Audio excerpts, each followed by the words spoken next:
3월 12일 이 시각 주요 뉴스입니다. 대미투자특별법이 국회 본회의를 통과했으며 한미전략투자공사 설립이 확정됐습니다. 한국은행부총재보는 중동 사태가 토마 정책에 큰 영향을 미쳐 향후 금리 결정이 훨씬 신중하게 진행될 것이라고 밝혔습니다. 이찬진 금융감독원장은 바젤은행감독위원회 회의에 참석해 은행 가상자산 익스포저 건전성 기준 검토 방안 등을 논의했습니다. LG에너지솔루션의 지난해 공장 가동률이 3, 4일에 처음으로 50% 아래로 내려갔습니다. 여왕구 통상기소본부장은 미국 정부가 한국에 대해 무역법 301조 조사를 개시한 것은 위헌 결정이 난 기존 관세를 복원하기 위한 조치라고 설명했습니다. 대한민국과 미합중국 간 전략적 투자의 운영 및 관리를 위한 특별법이 국회 본회의를 통과했습니다. 이 법안은 총 3,500억 달러 규모의 대미 투자를 집행할 한미전략투자공사를 설립하는 내용을 담고 있습니다. 투자공사의 자본금은 2조 원이며 정부가 전액 출자하고 공사 운영과 인선은 금융 및 전략산업 분야 경력자에 한정했습니다. 또 위험 부담 감소를 위해 공사 내 리스크관리위원회 설치도 포함됐습니다. 이번 법 통과는 한미 양국 간 관세 협상 이행과 관련해 한국산 제품에 대한 관세 인상 우려가 커진 상황에서 이뤄졌습니다. 박종호 한국은행부총재보는 현재 중동 사태가 토마 정책 결정에 큰 영향을 미칠 것으로 전망했습니다.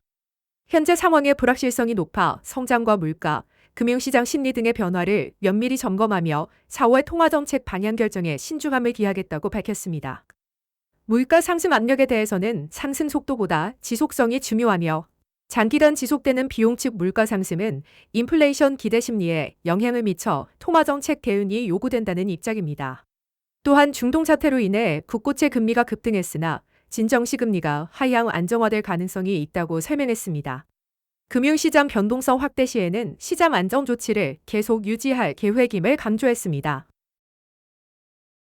이찬진 금융감독원장은 스위스 바젤에서 열린 바젤은행감독위원회 최고위급 회의에 참석해 회원국들의 바젤3 규제 이행 상황과 은행의 가상자산 익스포저, 건전성 기준, 글로벌 시스템적 중요 은행 평가, 방법론의 향후 검토 계획을 논의했습니다. 회원국들은 바젤3의 조속한 완전 이행을 재확인하고 모니터링과 평가를 지속하기로 합의했습니다. 또한 디지털 자산 감독과 소비자 보호를 최우선 과제로 삼으며 유럽중앙은행 및 유럽보험연금 감독 청과도 금융시장 리스크 대응과 감독 협력 방안을 협의했습니다. 금감원은 금융시장 안정과 금융회사 건전성 확보에 만전을 기하고 있음을 강조하며 한국과 유럽연합 간 재보험 규제 동등성 평가의 원활한 진행도 당부했습니다. LG에너지솔루션의 지난해 공장 가동률이 3, 4일에 처음으로 50% 아래로 내려갔습니다. 전기차 수요 부진이 에너지 저장 장치 사업 확대를 상쇄하지 못한 것으로 분석됩니다. 작년 평균 가동률은 47.6%로 특히 4분기에 큰 폭의 하락세를 보였습니다. 수익성 높은 제품 생산 비중 확대와 비용 효율성 개선 덕분에 매출은 감소했으나 영업이익은 크게 개선했습니다. 국내외 다수 생산시설을 운영하면서도 가동률 관리에 신경을 쓰고 있는 상황입니다. 여왕구 통상기소본부장은 미국 정부가 한국에 대해 무역법 301조 조사를 개시한 것은 위헌 결정이 난 기존 관세를 복원하기 위한 조치라고 설명했습니다.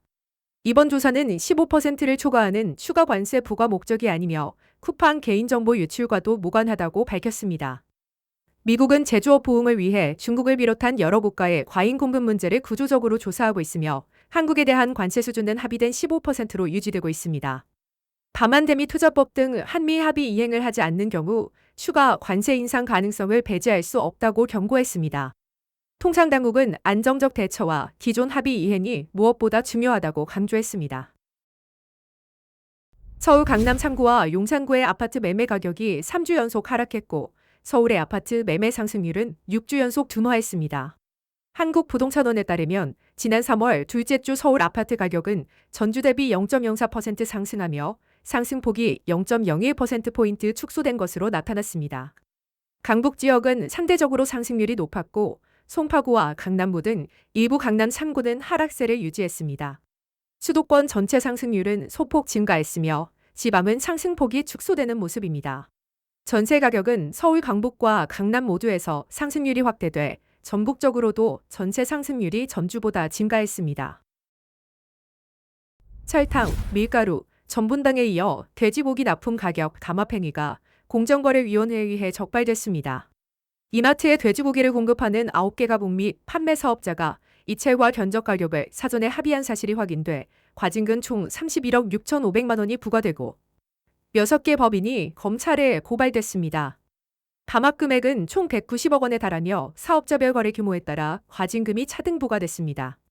공정위는 담합으로 인한 납품 단가 상승이 소비자 가격 인상으로 이어질 우려가 있다고 보고 앞으로도 담합 사건에 대해 강력히 대응할 계획입니다.